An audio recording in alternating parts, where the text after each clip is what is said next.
Hi friends, నమస్తే. Welcome back to my channel Bommarillu. ఈరోజు డెలీషియస్గా ఈజీగా బ్రెడ్ హల్వా ఎలా చేసుకోవాలో చూపిస్తున్నాను. ముందుగా మీరు నా వీడియోస్ ఫస్ట్ టైం చూస్తున్నట్టయితే సబ్స్క్రైబ్ చేసి బెల్ క్లిక్ చేసి ఆల్ ప్రెస్ చేయండి. అప్పుడు నేను కొత్త వీడియో పెట్టిన వెంటనే మీకు నోటిఫికేషన్ వస్తుంది. ఇప్పుడు మనం ప్రాసెస్లోకి వెళ్ళిపోదాం. నేను 8 బ్రెడ్స్ తీసుకున్నాను. 1 కప్పు కాచి చల్లారబెట్టుకున్న పాలు, 1 కప్పు షుగర్, 1 కప్పు నెయ్యి,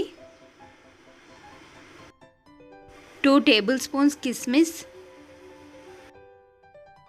2 టేబుల్ స్పూన్స్ జీడిపప్పు తీసుకున్నాను. మొత్తం ఇంగ్రీడియంట్స్ ఒకసారి చూసేయండి.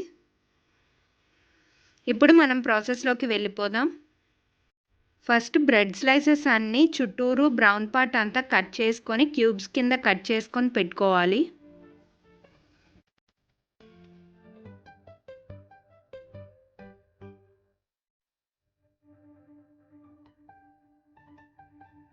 బ్రెడ్ స్లైసెస్ ఇలా ఒక్కొక్కటి క్యూబ్స్ కింద కట్ చేసి పెట్టుకోవాలి. ఇప్పుడు ఒక ఫ్రైయింగ్ ప్యాన్ తీసుకొని అందులో ఒక 4 టేబుల్ స్పూన్స్ నెయ్యి వేసుకోవాలి. వేసుకొని జీడిపప్పు కిస్మిస్ వేయించి పక్కన పెట్టుకోవాలి.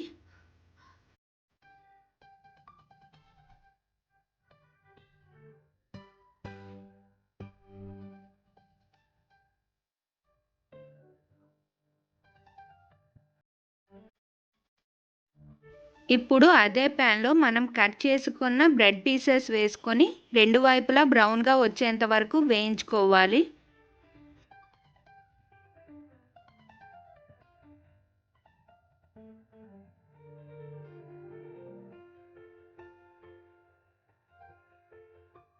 ఇలా మొత్తం అన్ని బ్రెడ్ పీసెస్ వేయించుకోవాలి. నెయ్యి అయిపోతే మళ్ళీ ఒక 2 టేబుల్ స్పూన్స్ నెయ్యి వేసుకొని మొత్తం అన్ని బ్రెడ్ పీసెస్ వేయించుకోవాలి.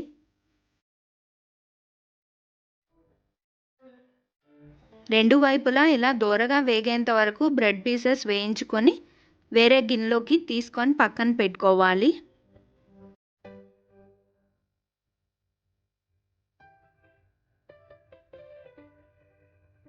ఇప్పుడు అదే ఫ్రైయింగ్ ప్యాన్లో 2 గ్లాసెస్ వాటర్ వేసుకొని షుగర్ వేసుకోవాలి. షుగర్ మీ టేస్ట్కి సరిపడినంత వేసుకోండి. కొంతమంది షుగర్ ఎక్కువ తింటారు, కొంతమంది తక్కువ తింటారు. అందుకని మీ టేస్ట్కి తగ్గట్టు షుగర్ వేసుకోండి. ఆ షుగర్ వాటర్ బాయిలింగ్కి వచ్చినప్పుడు మనం వేపి పక్కన పెట్టుకున్న బ్రెడ్ పీసెస్ వేసుకొని కలుపుకోవాలి.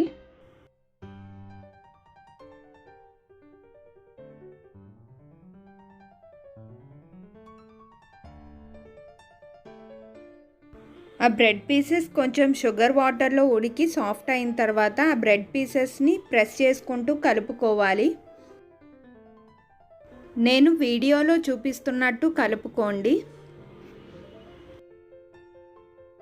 బ్రెడ్ షుగర్ వాటర్ని అంతా పీల్చుకున్న తర్వాత మనం తీసి పెట్టుకున్న కప్పు పాలు వేసుకొని కలుపుకోవాలి.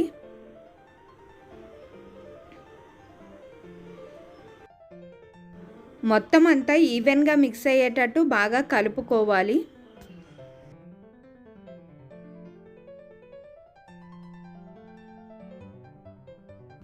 కొంచెం దగ్గర పడినప్పుడు ఒక పావు టీ స్పూన్ ఇలాచీ పొడి వేసుకొని కలుపుకోవాలి.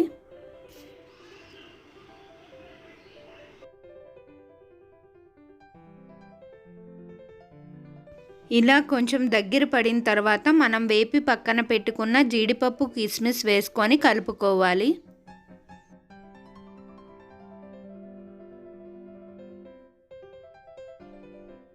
బాగా కలుపుకుంటూ ఉంటే చూడండి ప్యాన్ నుండి సపరేట్ అవుతుంది, పక్క నుండి నెయ్యి రిలీజ్ అవుతుంది. అంతేనండి, బ్రెడ్ హల్వా రెడీ అయిపోయింది. ఇప్పుడు సర్వింగ్ బౌల్లోకి సర్వ్ చేసుకుందాం. ఈ బ్రెడ్ హల్వా మనకు అన్నీ అందుబాటులో ఉంటే ఈజీగా 10 మినిట్స్లో అయిపోతుంది. ఒకసారి టేస్ట్ చేస్తే మళ్ళీ చేసుకుంటారు. సూపర్గా ఉంటుంది. మనం ఫ్రై చేసి పెట్టుకున్న కాజుతో డెకరేట్ చేసుకుందాం.